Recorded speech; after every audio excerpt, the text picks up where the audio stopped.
Hey everybody, today we're zooming into SEMICON West with having conversations with members of our 3D Insights community. Now today I'm speaking with Ken Arujo of Namics.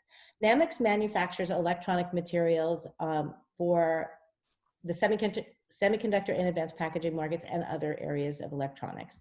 Now, what I think is super cool is the company's name is an acronym that stands for Nature, Art, Mutual Prosperity, Innovation, Creativity, and Sensitivity. So we're going to talk about that a little bit. So hi, Ken. Thanks for joining us today. How are thank you. Namics? Things at Namics, it's actually going quite well. So I know we're all living kind of in a unique time, but you know, our company is based in Japan. So all our manufacturing and R&D is done in Japan. And one of the nice things is pretty earlier on in this pandemic, our company instituted a lot of policies to really kind of protect both its people as well as the manufacturing site. So, you know, a lot of travel was quickly eliminated. People's temperatures are measured as soon as they walk into our facility. Face masks are worn. We've separated production for the rest of the groups. And even internally, we use a lot more of video conference and Zoom meetings and pretty much prevent any type of thing. So it's really kind of allowed us to really not miss a beat during this entire time and still be able to support our customers 100% fully. And has business been, have you noticed any business slowing or picking up or just, you know, business as usual for the semi? I mean, I think things have dropped off a bit, but there's also been some demand. Yeah, I think it's really kind of depending on the market. So we really did see, like, I mean, the automotive market pretty much stopped. So, you know, a lot of those products kind of shift over, but we still saw a lot of our current projects continuing to move forward. And, you know, it's just kind of, we transitioned more from face-to-face meetings to Zoom meetings. You know, I think kind of unique, well, a lot in these markets is, you know, a lot of programs that we work on are typically, you know, take about 2 to 3 years to come to fruition. So they're pretty much a long cycle time. So the nice thing is a lot of those current projects are still moving forward. We haven't seen any of that stop. And overall too, on the sales side, we've still seen a pretty healthy demand of people looking for products. So, you know, overall, it's been a very positive light for, I think, the semiconductor industry. I think, you know, that is really good to hear. We all sit and are concerned about it. So let's talk a little bit about the company's philosophy and how you're applying that. Yeah, I just was fascinated when I found out that was how the company got its name. And I don't know if that's the Japanese philosophy, where that comes from, but how did that come about? And how do you apply that philosophy now? Yeah. So originally, Namics first started back in the 1940s as a paint additive supplier, and they transitioned to semiconductor. I don't remember the exact first name of the company, but what they wanted to do is to, you know, move away from that brand and come up with a new brand. So that's where the identity of Namics came from, the acronym. And really, it's, you know, you kind of stole, you know, that's really kind of a really core philosophy, especially that M part, the mutual prosperity. So the reason I think Namics has always been so successful in a lot of markets that we've gone into is that, you know, we really work to develop partnerships with our customers. So we look at them as customers, we look at them as partners. We have a really strong R&D team. We invest probably about 8 to 10% of our sales back into the R&D, which is about twice the industry standard. So that allows us to be a really customer-focused company. And, you know, I think that's allowed us to really kind of stay strong in this, is because we've built those close partnerships. We've found ways to kind of change the way we communicate with our customers and allowed us to kind of continue working with them as we go through with this. That's great. And I mean, you guys are very diverse, not diversified, but you have a lot of variety. So you can shift with, you know, okay. So let's, go ahead. I'm sorry. I was going to say, yeah. And I think the other thing too, that we've done is because our lab's still been open and we have a lot of capabilities of not just testing materials, but we can build parts, do a lot of reliability testing. You know, a lot of companies, their hours have been cut back. So they haven't been allowed to maybe do as much development work. And we've been able to kind of pick that up and help them out with all of that stuff too as well. So I think that's another way where our partnerships kind of helped out in this pandemic. You know, I kind of feel like I've been just as busy as ever. It's just shifted to home office, and I'm a little bit jealous of people who are doing puzzles and, you know, binge watching Netflix, and I'm like, wait, where do you get the time? Because I don't have the time. My life has only, you know, the going out part has gone away, but I'm still working just as much. So I'm kind of glad to hear that you are too. Okay, so let's talk about the events. You guys, you go to a lot of shows every year. What are your thoughts about how they're going, about them going virtual? Are you still participating? IMAPS yesterday just announced that they're going virtual in the September event, the international event. They're doing a virtual, like SEMICON West. Yep. So we've actually still been involved with a lot of these virtual events too as well. So we would, ECTC was one example. You know, we're always actively involved at ECTC show. So for there, we just do the sponsorship and try to get our name out there a little bit more. Yeah. You know, I think kind of there's the pros and cons of the virtual events. You know, one of the pros is some of the registration fees and the ability for people to attend is actually going up. So we see a lot more people attending to it.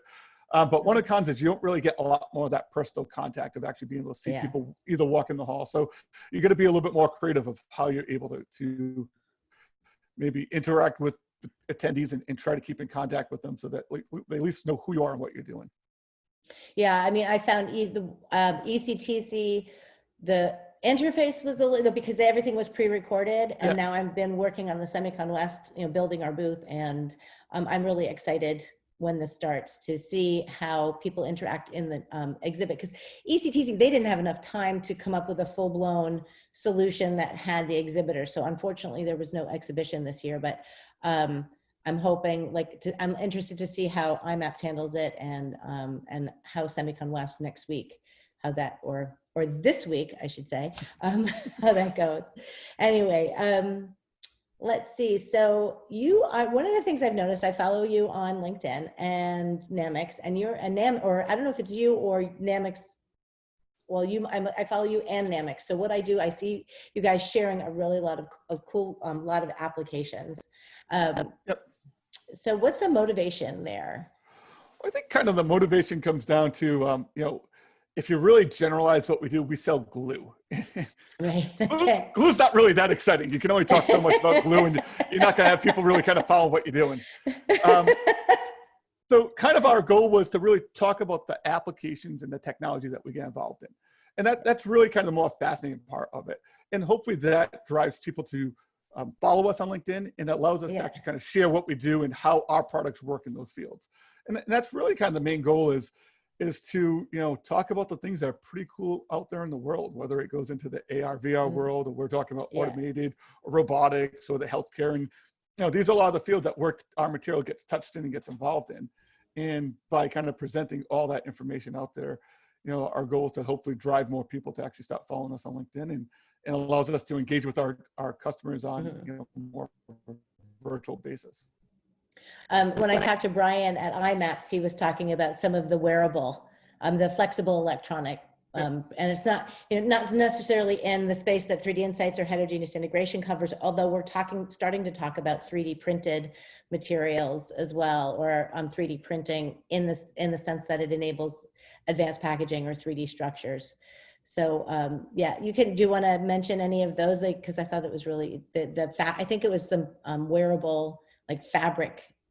So that's kind of a pretty cool product that we introduced into the market probably about 2 years ago. I mean, it's a fast growing field. So, you know, it's actually, we make stretchable, conductive, insulating materials.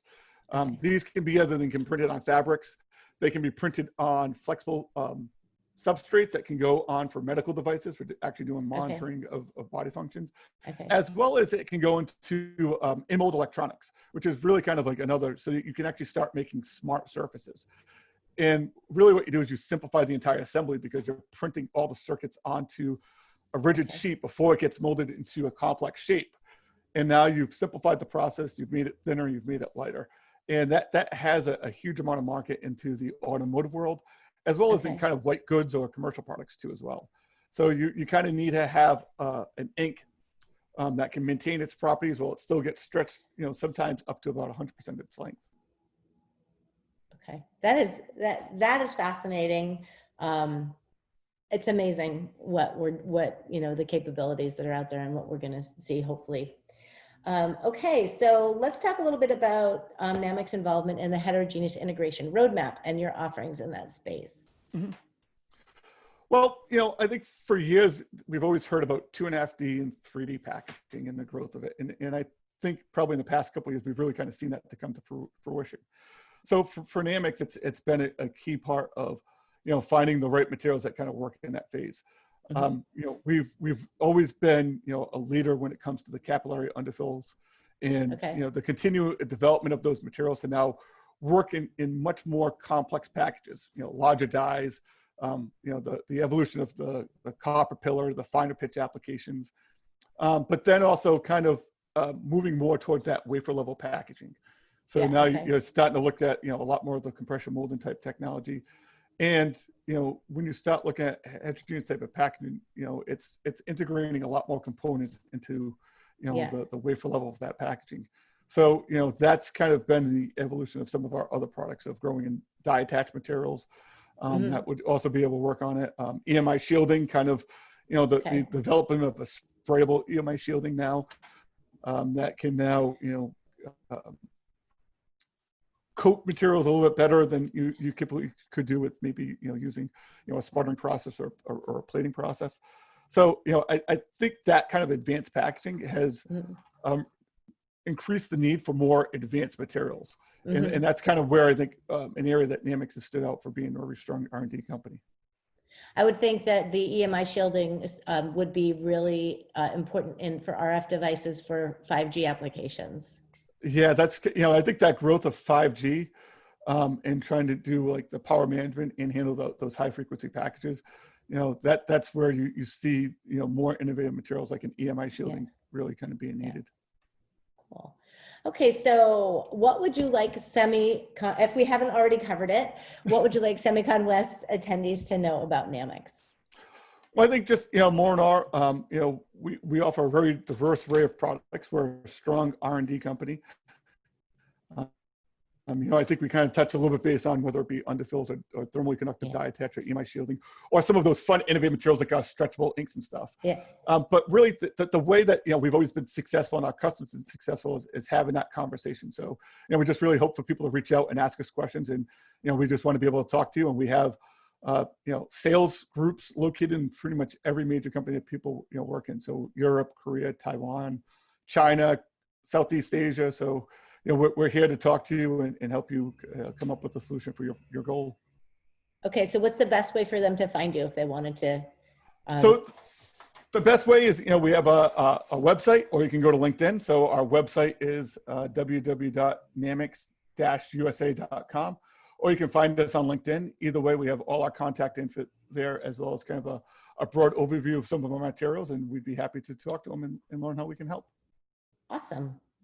Okay, so thank you so much for joining us today. And it was great to this is the first time we've actually met face to face. So it was nice to put a face to the name. And to everyone listening today, thanks for stopping by the 3D Insights virtual booth. Don't forget to download your issue of the yearbook and sign up to receive our newsletter. That way you can get all of this great content. Enjoy the rest of your time at Virtual SEMICON West. Bye-bye.